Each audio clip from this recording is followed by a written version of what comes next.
SIR ঘোষণার পরে অশোকনগরের গুমায় আতঙ্কে কয়েকশো মানুষ। গুমার 159 নম্বর বুথের তালিকা 2002 এর লিস্টে অনুপস্থিত, কিন্তু 2003 সালের তালিকায় নাম রয়েছে অনেকেরই। পুরনো তালিকা অনলাইনে না পাওয়ায় এলাকাবাসীর মধ্যে আতঙ্ক ছড়িয়েছে। এসআইআর ঘোষণার পরে আতঙ্কে গুমার বাসিন্দারা। 2002 সালের ভোটার তালিকায় নাম নেই, তবে 2003 সালের ভোটার তালিকায় নাম রয়েছে সকলের। এসআইআর ঘোষণার পরে অশোকনগরের গুমায় আতঙ্কে কয়েকশো মানুষ। গুমার 160 নম্বর বুথের তালিকা 2002 এর লিস্টে অনুপস্থিত, কিন্তু 2003 সালের তালিকায় নাম রয়েছে অনেকেরই। পুরনো তালিকা অনলাইনে না পাওয়ায় এলাকাবাসীর মধ্যে আতঙ্ক ছড়িয়েছে। এসআইআর ঘোষণার পরে রাজ্য জুড়ে আতঙ্ক। এবার অশোকনগরের গুমায় আতঙ্ক ছড়িয়েছে। আমাদের সঙ্গে টেলিফোন লাইনে রয়েছে প্রতিনিধি দেবাশিস। দেবাশিস, কি জানাচ্ছেন সেখানকার বাসিন্দারা? দেখো, ইতিমধ্যেই কিন্তু যে লিস্ট ইতিমধ্যেই পাবলিশড হয়েছে, অর্থাৎ নির্বাচন কমিশনের পক্ষ থেকে যে লিস্ট আপলোড করা হয়েছে, ইতিমধ্যেই আমরা দেখেছি যে অশোকনগর এলাকার যিনি বিধায়ক নারায়ণ গোস্বামী, তিনি একটি অভিযোগ দায়ের নির্বাচন কমিশনের কাছে করেছে। এবং সেক্ষেত্রে তার অভিযোগ হলো যে বেশ কিছু নাম, যে নাম 2002 সালে ছিল ভোটার লিস্টে, এবং সেক্ষেত্রে তারা ভোট দিয়েছেন, কিন্তু দেখা যাচ্ছে যে আপলোড করা হয়েছে, কারণ এখানে এসআইআর এর যে নিয়ম অনুযায়ী কিন্তু দেখানো হয়েছে 2002 সালে তার বাড়ির তার ভোটার বা তার বাবা মার যদি ভোট থাকে, তাহলে সেক্ষেত্রে তাদের কিন্তু অসুবিধা হবে না।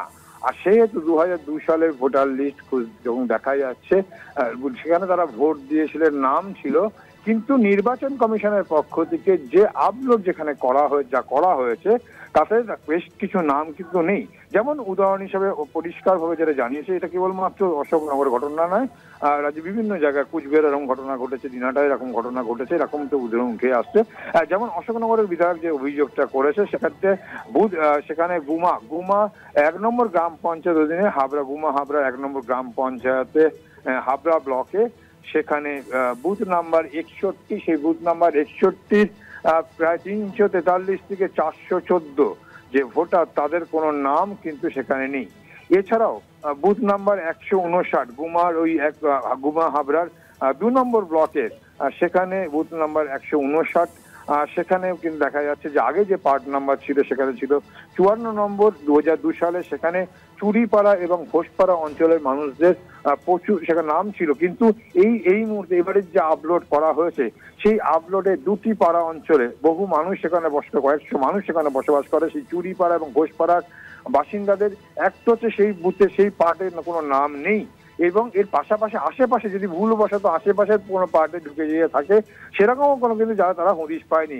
এই সংক্রান্ত বিষয় নিয়ে কিন্তু একদিকে যেমন তৃণমূল কংগ্রেসের যিনি বিধায়ক ওখানে রয়েছেন অশোকনগরের, তিনি নারায়ণ গোস্বামী, তিনি অভিযোগ দায়ের করেছেন নির্বাচন কমিশনের কাছে, দলের উচ্চতর নেতৃত্বের কাছেও বলেছে। ঠিক এরকম ধরনের ঘটনা অনেক মানুষের মধ্যে আরো বেশি করে আতঙ্ক সৃষ্টি করছে। যেমন অশোকনগরের গুমাতেই যে ঘটনা ঘটেছে, বহু মানুষের নাম নেই, একদিকে তারা যেমন আতঙ্কিত রয়েছে, পাশাপাশি রাজনৈতিক দলের যারা নেতৃত্ব রয়েছে তারাও কিন্তু রীতিমতো কিন্তু তারা চিন্তায় রয়েছে যে কিভাবে এই নামগুলো হয়। এবং যদি দেখা যায়, এবং গতকালই আমরা দেখেছিলাম প্রেস কনফারেন্স চন্দ্রিমা ভট্টাচার্য এবং কুণাল ঘোষ তৃণমূল কংগ্রেসের মুখপাত্র, তারা অভিযোগ করেছে যে মানুষকে আতঙ্কের মধ্যে রাখার জন্য, কারণ এবার বারবার করে অভিযোগ করা হচ্ছে যে মানুষ আতঙ্কিত হচ্ছে।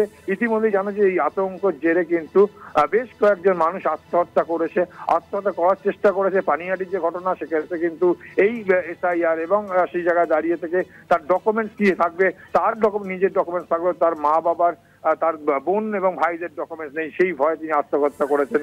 সেই প্রদীপ কর ঠিক একইভাবে কিন্তু দেখা গেছে যে মেদিনীপুরের একজন, তিনিও কিন্তু এরকম ভাবে আত্মহত্যা করেছেন।